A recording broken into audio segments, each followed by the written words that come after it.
Looking for the best telescope for viewing planets and galaxies? In this video, we'll break down the top telescopes available, whilst comparing them for price versus performance.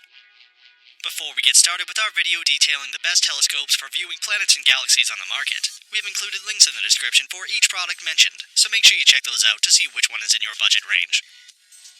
Starting off at number 1, we have the SkyWatcher 10-inch Dobsonian. The first telescope that I'm going to talk about is the SkyWatcher Dobsonian.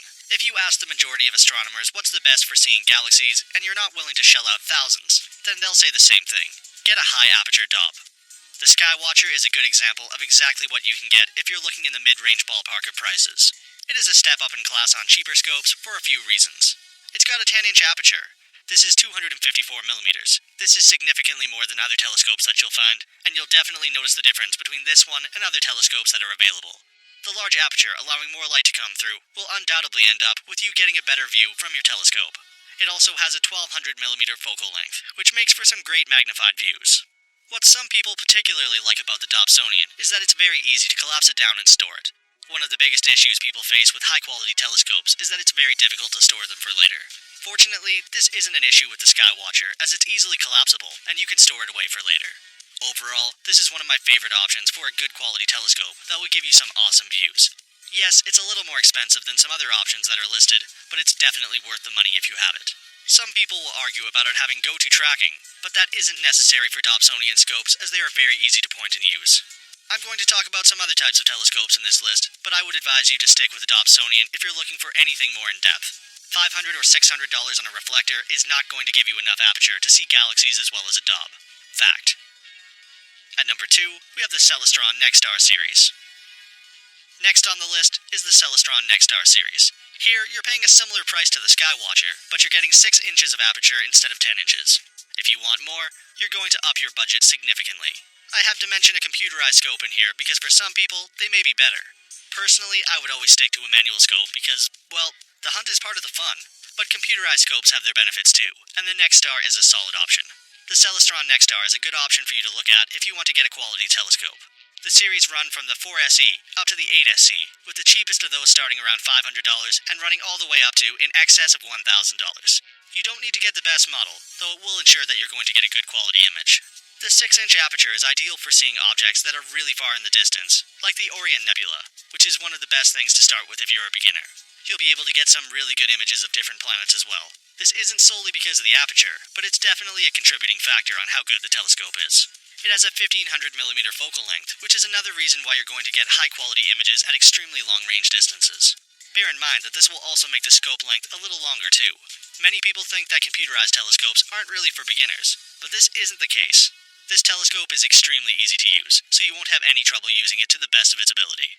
If you don't mind having a telescope that stays in one place, it's 30 pounds, so it's not the most portable, then you could consider a telescope from the NexStar series. At number 3, we have the Orion 9827 AstroView. The Orion AstroView is a pretty good option for anyone looking for a solid telescope that gives a nice quality of image. It has an increased aperture from the cheaper telescopes I've talked about. With lower quality telescopes like the Celestron PowerSeeker, you're getting a 127mm aperture, but with the AstroView, you'll get a 150mm aperture. This increase in aperture proves a little better for seeing the sky, especially when you're looking for galaxies, as you'll definitely need this increased aperture. Though in an ideal world, you'll want an 8+ inch Dobsonian. Another thing that you're going to want to take into account when you're considering the AstroView is that it has a 750mm focal length. This is important for those who are looking for things at a greater distance, as the focal length will have a bigger effect when you're looking at highly magnified images. I particularly like the AstroView because of the 2 eyepieces that it comes with that seem to be of a decent quality. They're very easy to use, and they give you a good way to get a 30x and 75x magnified view quickly.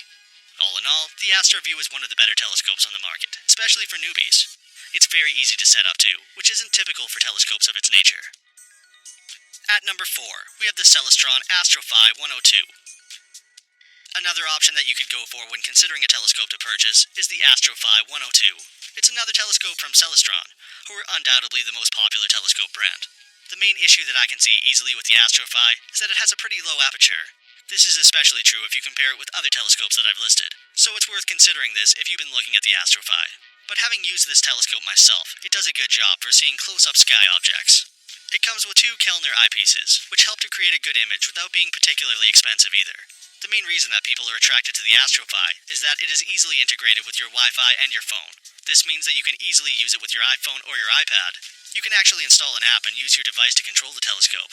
While this might sound like a gimmick, it's actually a pretty cool feature. Overall, this is another safe option if you want to see planets clearly, easily. Bear in mind that you will need to make sure the sky is clear to get a good view of the sky, but this is true with pretty much any telescope. And for our final pick at number 5, we have the Celestron PowerSeeker 127EQ. The last telescope on this list is the PowerSeeker 127.